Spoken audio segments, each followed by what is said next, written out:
So, hello everyone, and thanks for coming to this session about delivering your first accessible Lightning component. So, my name is Fabien Taillon. I'm a Salesforce MVP, and I'm a CTO at Texai, a French company, as you can hear. So, a quick overview about what is our goal today. So first thing, it's a developer session. That means that we will have a look to code. So if you're not familiar with code, maybe it's not a session for you. What I want to show is it's not like a deep dive in accessibility. I'm not an accessibility expert, but it's more what I've learned in my own journey with accessibility. So it's really first step.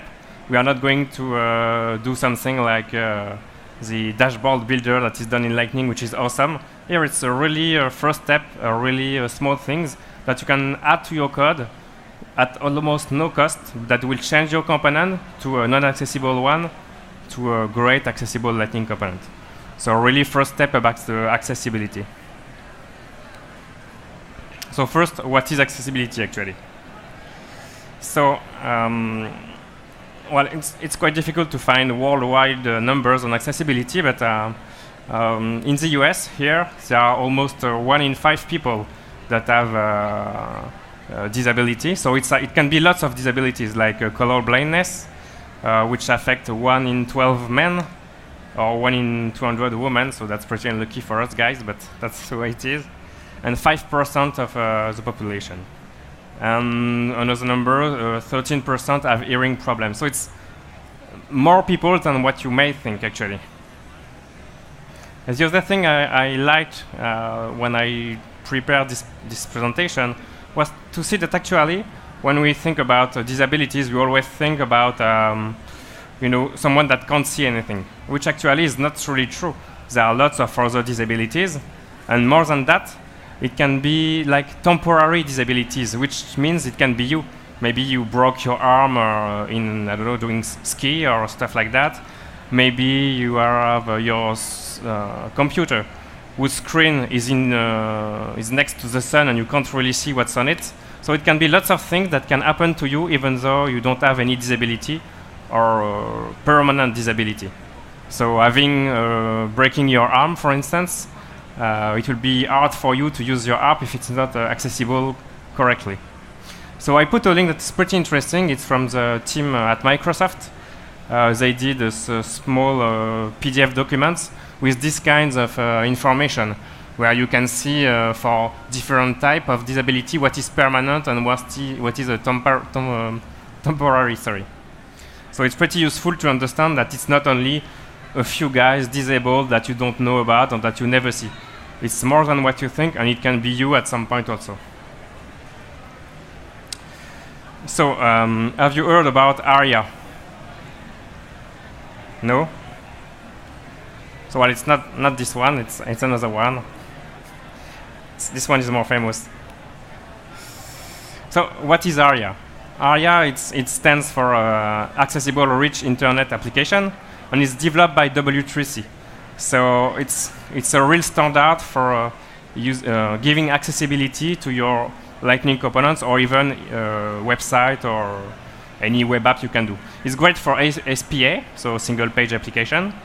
And the idea is, well, sometimes you will create some divs, add CSS, and you need to give some information about roles and states to your HTML element. So maybe you will have a div and need to say that the role is a button and that the state is disabled, for instance. Because if you just do it with CSS, well, someone that can see the screen will be able to understand that the button first is a button and second is disabled. But otherwise, with someone with a screen reader, he will just not understand. Either just see a div or even just not see anything.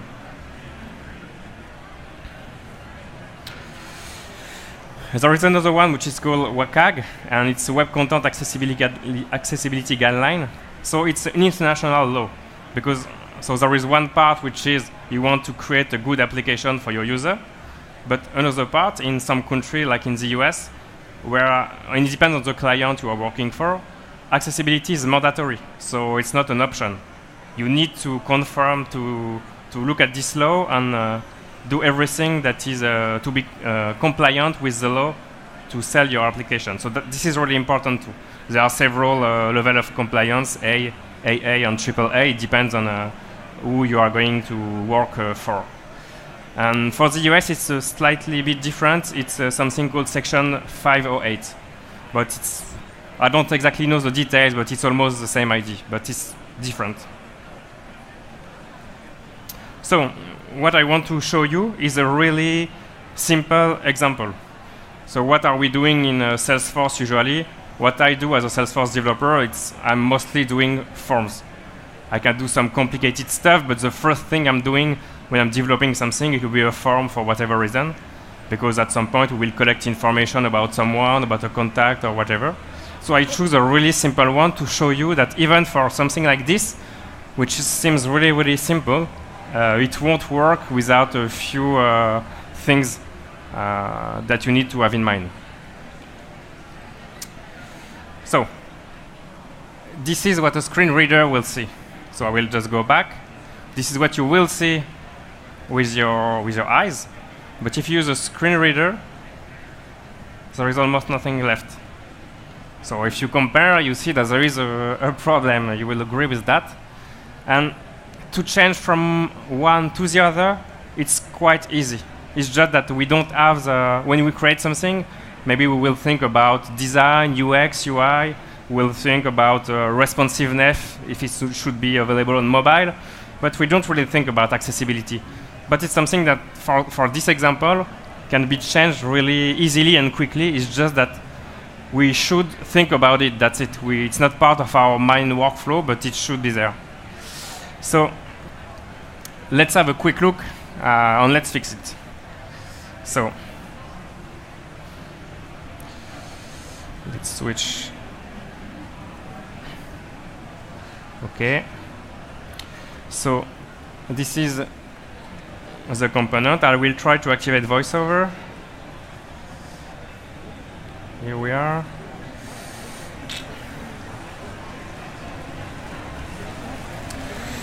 So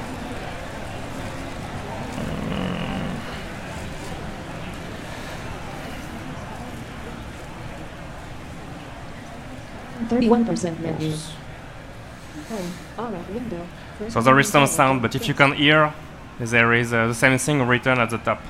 So the idea here is with VoiceOver, which is the screen reader, which is on Mac OS, is to go through this simple component and to see how it works.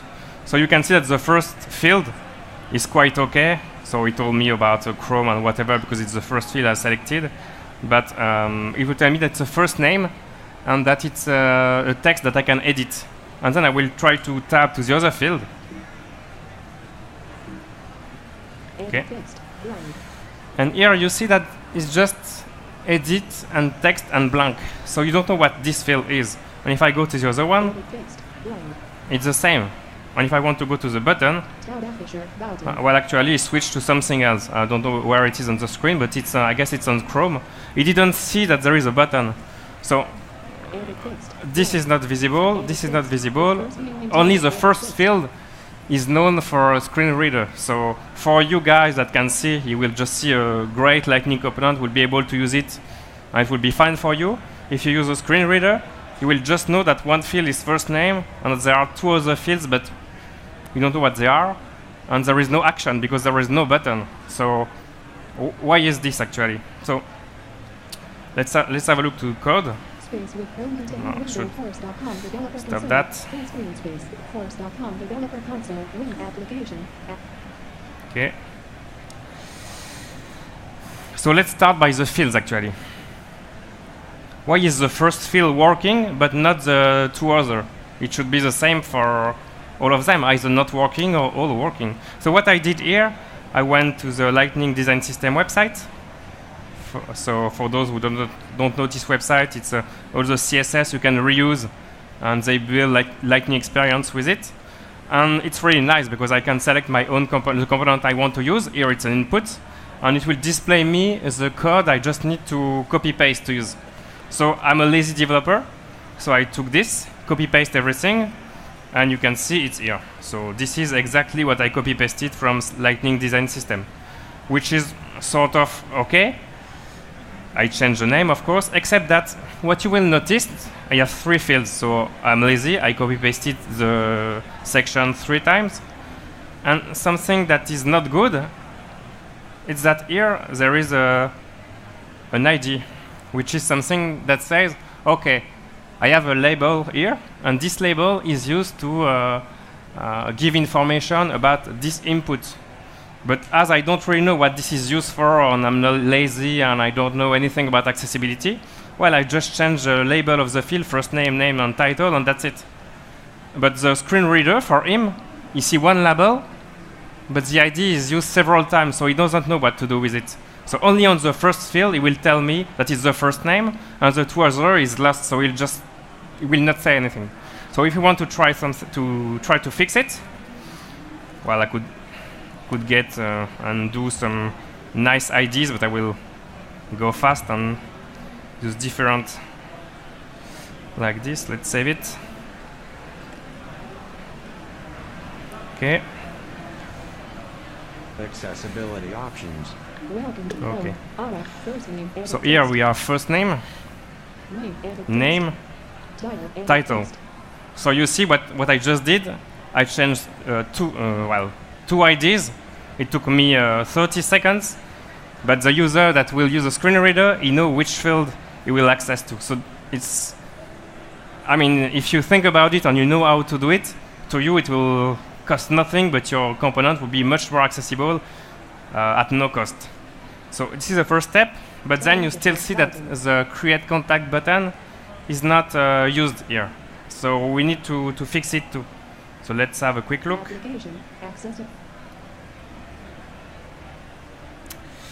So what do we have here? So, well, I've been a little bit lazy again here, sorry.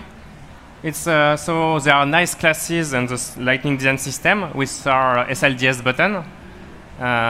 So I just created a div and put the class on it, and as you can see, well, the button looks really nice. Except that, well, technically for the browser on the screen reader, it's not a button, it's just a div that looks like a button, but well, it doesn't. The screen reader doesn't know that this is an important div, and then this one is just one for decoration.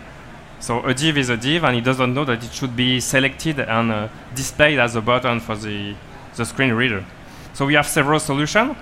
The first one is here is to add a role. So I could say, okay, keep the div, because at some point maybe you will use some design where you need to use div and not a button element. So you can just keep your div, add the role equal button, and a tab index, so that when I will use tab, it will be stop on it, and it will tell to the screen reader that it's a button. The best thing to do in this case, when you can use existing element, is to use them. So I created a button, so let's use a button.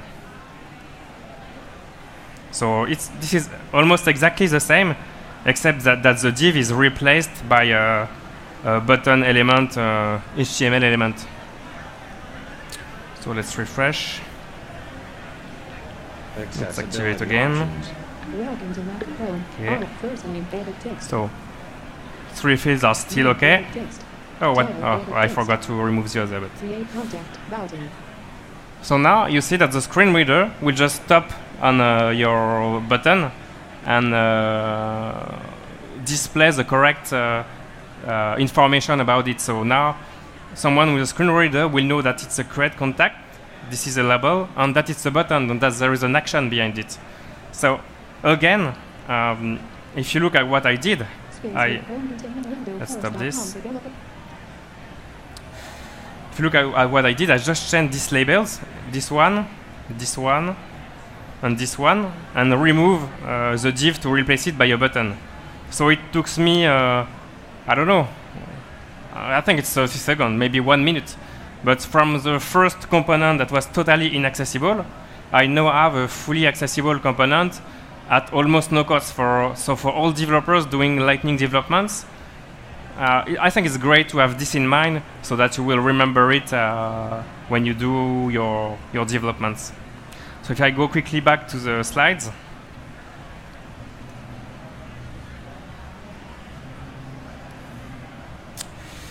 So here you have several tools. I will go quickly on this because the slide will be shared and you can then try to find them easily. So VoiceOver is built on Mac, but there are some others for Windows too, so it's not an issue. If I quickly go through a few best practices, so the first thing is on Lightning, there is something that is called base component. So you don't have to create a button. You can use Lightning button, and it will create a button for you with mandatory attributes on it for accessibility. So with the Lightning-based component built by Salesforce, accessibility is part of it. So when you can use them. It's better for you. Then use SLDS, even though, as you've seen, you need to do it correctly. If you could just copy-paste, it won't work. So do it, but be careful about the IDs. If you go to SLDS, where is my SLDS? Here, on each element, there is an accessibility section. So if I instead of just copy-pasting stupidly my component, if I had to read this, oh, sorry, I'm not sharing. Okay, sorry. Well, there is an accessibility on the Lightning Jazz system for each component. There is a section accessibility that will explain you how to use them. Oh, sorry.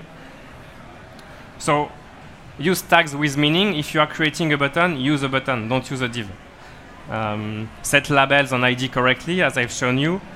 Set ARIA tag like role equal button if you are using a div. Also use alt tags on images. So images, maybe now with Sunshine it could be better, but for images on the browser, we'll just don't know what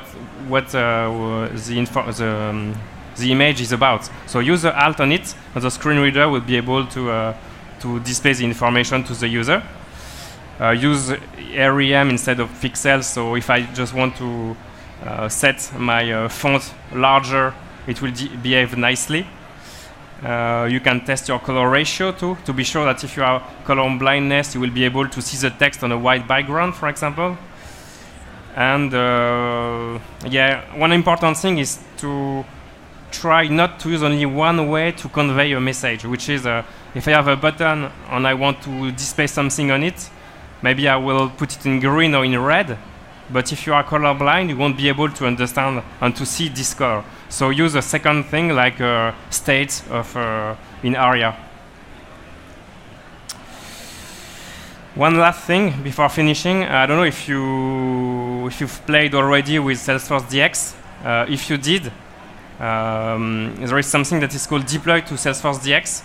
So you can go to, there is a source code of the two components I've created on GitHub. And there is a button deploy to SFDX. So if you have already a node that is connected to a Salesforce DX hub, you can just click on a button and it will open the app for you. You don't even have to install anything.